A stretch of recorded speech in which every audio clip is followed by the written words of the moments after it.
The Bible approves of unfermented wine. Unfermented wine is a symbol of divine blessing, is permitted as an offering, and is approved for medicinal purposes. But the Bible prohibits bringing offerings to the altar with hametz, meaning anything leavened or fermented, and burning upon the altar any seor, that is, any ferment. Quote, "No food offering which ye shall bring unto the Lord shall be made with leaven." Leviticus 2:11. Leavened bread results from the rising of dough caused by fermentation of the yeast. But fermentation represented sin, and leavened bread or anything fermented was to be removed from the Israelites' home during special feasts.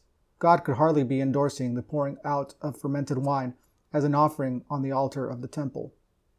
The wine was to represent the pure blood of Christ. Because leaven and fermentation were symbols of sin, allowing fermented wine to represent Christ's blood would attribute sin or uncleanness to Christ's blood, something that could not and should not be. Yet almost every Christian church uses fermented wine when they serve communion, seeming not to understand that they are representing Christ's blood as being tainted with sin. The Bible disapproves of fermented wine. The most specific biblical prohibition of the use of intoxicating wine, as well as the most dramatic description of its harmful effects, is found in Proverbs 23:29 through 35. Quote, "Who has woe? Who has sorrow? Who has strife? Who has complaining? Who has wounds without cause? Who has redness of eyes? Those who tarry long over wine, yea, and those who go to try mixed wine." Quote, "Do not look at wine, yea, and when it is red, when it sparkles in the cup and goes down smoothly. At the last it bites like a serpent and stings like an adder. Your eyes will see strange women, and your mind utter perverse things. You will be like one who lies down in the midst of the sea, like one who lies on the top of a mast. They struck me, you will say, but I was not hurt. They beat me, but I did not feel it. When shall I awake? I will seek another drink." Notice that in the passage, Solomon says, "Do not look at wine." The first step into sin is admiring what is forbidden. That's how sin entered the human species when Eve looked at the fruit and saw that the tree was good for food. Genesis 3:6. Solomon warned against drinking wine and strong drink. Some believe that Solomon is warning against drunkenness, not drinking in moderation. But the source of the misery and sorrow is in the very nature of wine and strong drink, because they bite like a serpent and sting like an adder.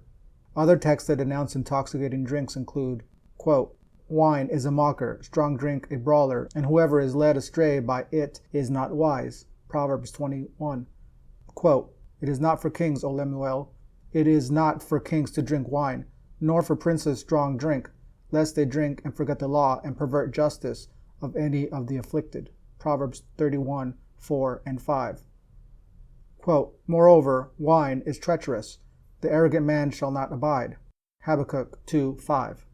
Note that the texts are not addressed to excess drinking or drunkenness, but to the beverages themselves. Wine is a mocker, and wine is treacherous, regardless of the quantity used.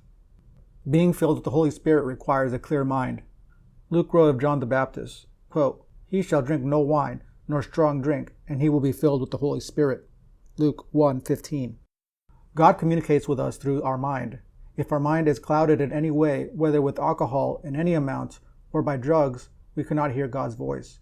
Isaiah records the disgusting scene of men who claim to be followers of God, reeling and staggering from wine and strong drink. Quote, "These also reel with wine and stagger with strong drink. The priest and the prophet reel with strong drink. They're confused with wine. They stagger with strong drink. They err in vision. They stumble in giving judgment." Isaiah 28:7.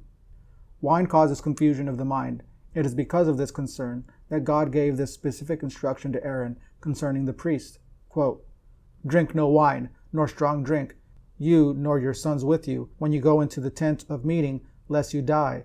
It shall be a statute forever throughout your generations. You are to distinguish between the holy and the common, and between the unclean and the clean. And you are to teach the people of Israel all the statutes which the Lord has spoken to them by Moses." Leviticus 10:9 through 11. Priests were admonished not to drink alcoholic beverages. The prohibition of drinking alcoholic beverages was that these would impair the priest's ability to distinguish between the holy and the profane, and to teach the people God's commandments. Drinking leads to immorality. Both Noah and Lot are sordid examples of the results of drinking intoxicating beverages. Quote, "And he, Noah, drank of the wine and became drunk and lay uncovered in his tent." Genesis 9:21. Lot's daughters used wine successfully to weaken the moral restraints of their father. Quote, "Come, let us make our father drink wine, and we will lie with him, that we may preserve offspring through our father." Genesis 19-32. Misunderstood Bible passages. The wedding at Cana. It is assumed that Christ's first miracle was the turning of water into fermented wine at the wedding of Cana. Critics argue that the wine must have been fermented because the master of the banquet referred to it as the good wine, suggesting it was of high alcoholic content. And because Jesus provided the supposedly fermented wine, he must approve of drinking it, or so it is presumed. But we have already shown that the word oinos is a generic word and is used for unfermented wine as well as fermented wine. Historical Roman records from the time of Christ prove that the process of preservation of unfermented wine, grape juice, was known. In the Roman world of New Testament times, the best wines were those whose alcoholic potency had been removed by boiling or filtration. Pliny, for example, says that wines are most beneficial when all their potency has been removed by the strainer. Similarly, Plutarch points out that wine is much more pleasant to drink when it neither inflames the brain nor infects the mind over passions, because its strength has been removed through frequent filtering. Pliny, Plutarch, and Horace describe wine as good, or the best wine, that which was harmless or innocent. The most useful wine was that which had little strength, and the most wholesome wine was that which had not been adulterated by the addition of anything to the must or juice. Pliny expressly says that a good wine was one that was destitute of spirit. It should not be assumed, therefore, that the, quote, good wine was stronger than the other. It was rather to be presumed that it was milder. That would be the best wine, certainly. The wine referred to here was doubtless such as was commonly drunk in Palestine. That was the pure juice of the grape. It was not brandied wine, nor drugged wine, nor wine compounded of various substances such as we drink in this land. The common wine drunk in Palestine was that which was the simple juice of the grape. Christ's miracles were always directed to benevolent ends. Christ, quote, came not to destroy men's lives, but to save them. Luke 9:56.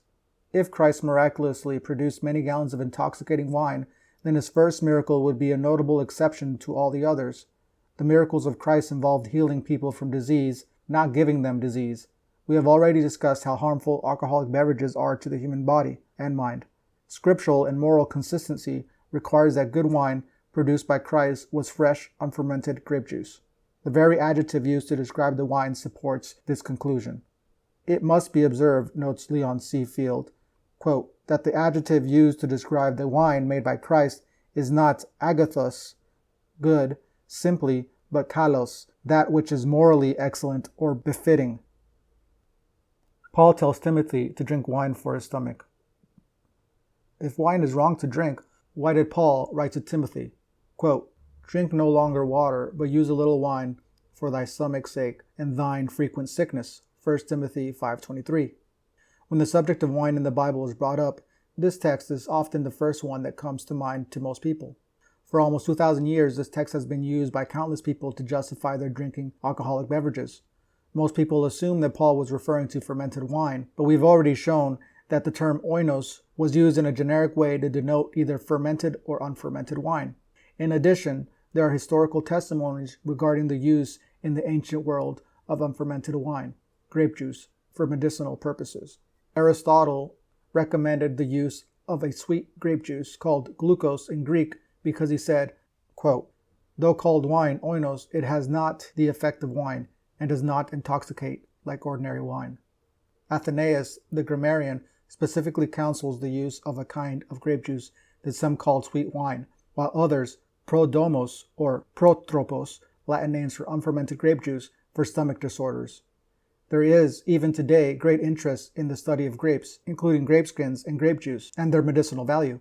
A new study by researchers from Clemson University in South Carolina shows that grape extract may play a role in the treatment of cases of gastritis or stomach inflammation that in some cases may lead to more serious conditions, including gastric cancer. The Apostle Paul told Timothy to drink grape juice for his stomach problems. It has taken 2,000 years for modern science to discover what Paul already knew almost 20 centuries ago.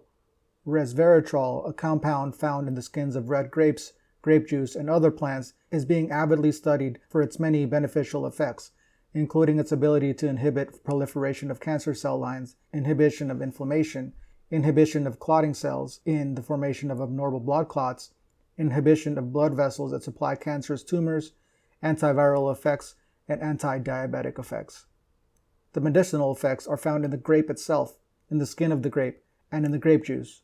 It is in the grape, not the alcohol, that is beneficial. Conclusion. Biblical approval or disapproval of wine is determined by the nature of the wine itself. All the positive references to wine have to do with unfermented, unintoxicating grape juice. In contrast, all the indictments of wine have to do with alcoholic, intoxicating wine. The latter is condemned, irrespective of the quantity used. The use of alcoholic beverages suppresses the immune system, increases cancer risk, increases the risk of stroke, can cause high blood pressure, impairs sexual function, contributes to osteoporosis, causes birth defects, impairs the ability to make responsible decisions, and weakens inhibitions and moral judgments. In light of the Bible's clear directive to glorify God in everything we eat or drink, we must abstain from alcoholic beverages and any intoxicating substances.